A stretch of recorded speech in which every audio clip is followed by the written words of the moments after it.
Mountains पे रहते हैं वो थिक कोट फर के अपने आप को प्रिवेंट करके रखते हैं। ठीक है। एनिमल्स लिविंग जो हिल पे रहते हैं वो अपने आप को कोल्ड कंडीशंस पे रहने के लिए कोट अपना बियर करते हैं थिक फर का, जो कि उनको ठंड से बचाता है। This protect the animals from cold. ठीक है, जैसे ईयर या किल गोट्स, फ्लाइंग पॉक्स, ये सब। अब देखो high snowy peaks and polar region पे रहने वाले ठंड से बचने के लिए वो अपने आप को these animals in this region are usually white coloured रहते हैं। अपने आप को बचने के लिए देखो क्या करते हैं, पोलर रीजन पे फर पूरी तरह से अपने आप को फर बॉडी उनका रहता है, मतलब फर की तरह अपने आप को बचने के लिए करते हैं। जैसे पोलर बियर, पेंगुइन, ये सब इनका एडेप्टेशन अपने बॉडी टेम्परेचर को मेंटेन करने के लिए करते हैं ये सारा चीज़। These animals can store fat, अपने फैट को स्टोर करके रखते हैं अपने बॉडी में, और यही स्टोर फैट जब विंटर में यूज करते हैं। Because animals hibernation for few month, क्योंकि एनिमल्स को बहुत ठंड से बचने के लिए अपने आप को इनएक्टिवेट करना पड़ता है, मतलब अंदर जाना पड़ता है। In hibernation metabolic activity is reduced. Hibernation में होता है क्या, मेटाबॉलिक एक्टिविटी रिड्यूस हो जाता है to greater extent. In this state their heart beat, breathing rate, temperature, ये सारा चीज इनका कम हो जाता है। किनका हाइबरनेशन स्टेट में जाते हैं। इसके वजह से furred soles of the feet of the polar bears protect them from the cold and prevent them from slipping. उनका सोल्स कैसा रहता है, फर जैसा, जो कि उनको ठंड से बचाता है और स्लीप करने से बचाता है। Plants adapted to the polar region are short in height. Plants जो पोलर रीजन में एडेप्ट करते हैं वो शॉर्ट होते हैं। They remain dormant for several month, बाद में जाके डोरमेंट स्टेट में आते हैं सेवरल मंथ होने के बाद।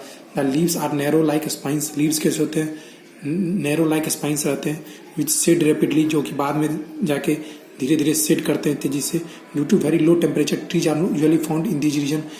ट्रीज इस रीजन पे नहीं मिलेंगे, पोलर रीजन पे। आर्बोरियल एनिमल्स मतलब live means a tree, organism living on a tree, जो ट्री पर रहते हैं उनको हम लोग आर्बोरियल एनिमल कहते हैं। क्या कहते हैं, आर्बोरियल एनिमल। जैसे wasp, honey bee, spider, all numerous insects makes trees their home. अपना घर जो होता है पेड़ पे ही बनाते हैं, क्योंकि ट्री को मोस्ट सुटेबल हैबिटेट मानते हैं, क्योंकि इनके पास विंग्स होता है बॉडी के ऊपर, इसीलिए। जैसे स्क्विरल्स कहाँ रहते हैं, ट्री पे रहते हैं। ग्रास हॉपर, ये सभी आर्बोरियल एनिमल हैं। कुछ आर्बोरियल एनिमल्स होते हैं पैरासाइट होते हैं, एनिमल्स को भी खाते हैं, extracting from the host. On one such example is evergreen plant that invaded in many areas. जो है यूनाइटेड स्टेट में ऐसा देखा गया, एक ऐसा एग्जाम्पल। कुछ आर्बोरियल एनिमल्स होते हैं पैरासाइट बन जाते हैं, अपने होस्ट से ही वो अपना खाना भोजन प्राप्त करते हैं, दूसरे से। सिंपल सा बात ये है। एपीफाइट्स जो होते हैं ये भी ब्रोमोलिएड फैमिली से बिलोंग करते हैं। ये भी एयर प्लांट हैं, हवा में बढ़ने वाले प्लांट हैं। इनके पास भी ये भी अपना सारा वाटर और न्यूट्रिएंट्स एयर से ही लेते हैं। ठीक है। एरियल हैबिटेट्स जो होते हैं वो ऑर्गेनिज्म जो अपना मोस्टली एयर में रहना पसंद करते हैं। ठीक है। But at the same time they depend upon trees, land and water. यद्यपि वो पेड़ पे रहते हैं, लैंड पे रहते हैं, वाटर पे, लेकिन ज़्यादातर एनिमल्स वो हवा में रहना पसंद करते हैं। ठीक है। They hang themselves upside down a twigged wire और any support and sleep there for a day. अब क्या करते हैं, वो रात भर तक तो पेड़ से लटक के सोए रहेंगे और सपोर्ट लेते रहेंगे और सो जाएंगे। ये एरियल एनिमल्स, मतलब मेनली सिंपल सा बात है, एरियल एनिमल्स जो होते हैं ये एक जगह से दूसरे जगह हवा की मदद से जाते हैं और हवा में ही रहते हैं और हवा में ही अपना हैबिटेट बनाते हैं। मेनली ये नॉक्टर्नल होते हैं बाय हैबिट, मतलब ये मेनली रात को ही निकलते हैं। They come out of at night. Nocturnal मतलब come out of night. Their ears are tune to hear the ultrasound, और इनके कान इतने शार्प होते हैं कि अल्ट्रासाउंड को भी सुन सकते हैं। ठीक है। कुछ एनिमल माइग्रेशन, कुछ एनिमल एक जगह से दूसरे जगह जाते हैं इन सर्च ऑफ फूड, भोजन की तलाश में, सरवाइव करने के लिए। इनको हम लोग माइग्रेशन कहते हैं। Some animals travel to far away place, दूर जाते हैं। कुछ तो एनिमल्स होते हैं माइग्रेट कर जाते हैं और वहीं पे लॉन्ग डिस्टेंस के लिए चले जाते हैं।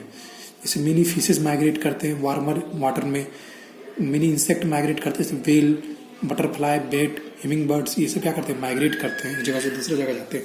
हाइबरनेशन क्या होता है, अब हाइबरनेशन का मतलब है बहुत दिन के लिए सोने के लिए चले जाते हैं।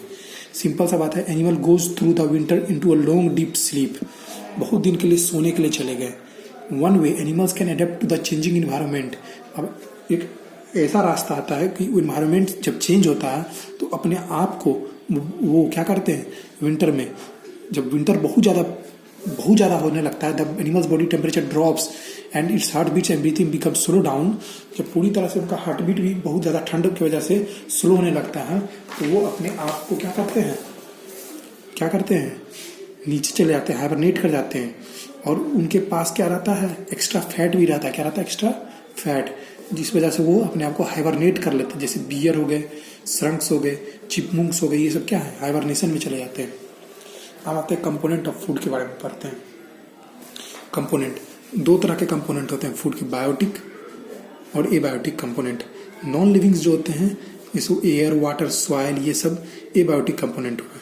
अब प्लांट और एनिमल्स और माइक्रोऑर्गेनिज्म, ये बायोटिक, मतलब ये लिविंग कंपोनेंट बायोटिक, और ये नॉन लिविंग कंपोनेंट कौन, ये नॉन लिविंग, जैसे लाइट, एयर, टेम्परेचर, रेनफॉल, ये सब क्या है, एबायोटिक कंपोनेंट है। ठीक है, अब आते हैं हम लोग दो तरह के न्यूट्रिशन प्राप्त करते हैं एनिमल्स।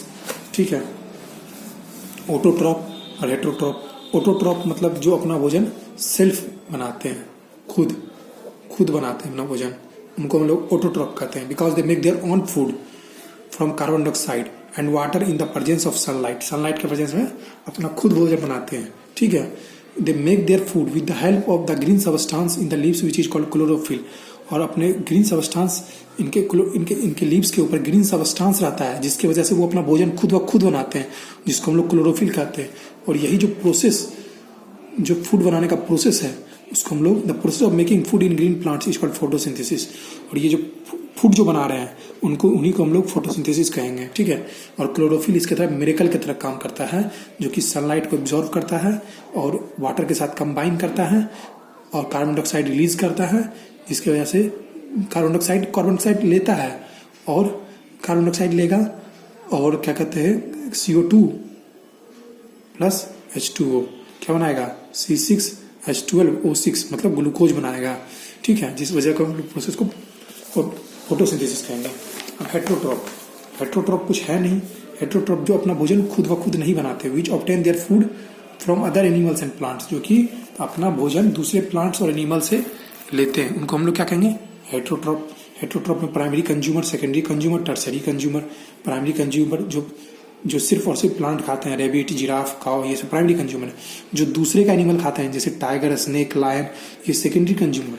अब जो which get their food from plant as well as animal, omnivores, जो दोनों चीज खाते हैं, जैसे human, bear, crow, some birds, ये सब क्या है, टर्सरी कंज्यूमर। क्या है, टर्सरी कंज्यूमर है। क्या है, टर्सरी कंज्यूमर, जो कि दूसरे का दोनों चीज खाते हैं। डिकम्पोजर, जो कि सरे गले मांस खाते हैं, उनको हम लोग डिकम्पोजर कहेंगे।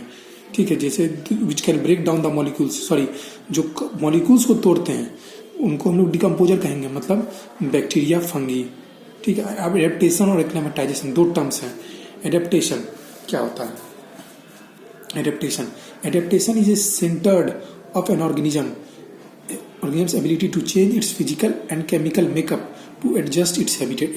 एडेप्टेशन है क्या, एडेप्टेशन एक ऑर्गेनिज्म के सेंटर को बदलाता है, जो कि उसके फिजिकल और केमिकल मेकअप, मतलब वो फिजिकली और केमिकली कितने रूप से उस हैबिटेट के साथ एडप्ट कर लेते हैं, वही एडेप्टेशन बतलाता है। और एक्लेमेटाइजेशन क्या बतलाता है, is a temporary adaptation to gradual change in the natural habitat. अब जो कुछ चेंज हुआ है उस इन्वायरमेंट में, उस हिसाब से वो अपने आप को टेम्पररी एडेप्ट कर रहे हैं कि नहीं। जैसे एक गुड एग्जांपल इसका लेते हैं हम लोग of this behaviour. When a fresh water fish is caught and placed in aquarium. आप फ्रेश वाटर को ले लो, उसको एक्वेरियम में डाल दो, द लोकेशन में change, but since sea water is not used, location उसका चेंज कर दी है, लेकिन हम लोग यहाँ सी वाटर के फिश को यूज नहीं किए हैं, सी वाटर को यूज नहीं किए। The new habitat pretty which mimics the old one। अब वो चीज उनको सताएगा, लेकिन वो धीरे धीरे उस इन्वायरमेंट के साथ क्या करेंगे, एडेप्ट कर लेंगे। Slight change in temperature and space to swim around, लेकिन धीरे धीरे वो अपने आप को क्या करेंगे, फिश उस इन्वायरमेंट से अपने आप को एडेप्ट कर लेंगे, उस न्यू सराउंडिंग से अपने आप को एडेप्ट कर लेंगे। मतलब एक्लेमेटाइजेशन का मतलब हो गया उस इन्वायरमेंट, टेम्पररी एडेप्टेशन, उस इन्वायरमेंट में अपने आप को कर लेना। और एडेप्टेशन हुआ उस हैबिटेट, जिस हैबिटेट में हम अपने आप को रह रहे हैं, उस हैबिटेट में ऑर्गेनिज्म की एबिलिटी कि वह केमिकली और फिजिकली अपने आप को एडजस्ट कर ले। बस यही दो टर्म्स हैं।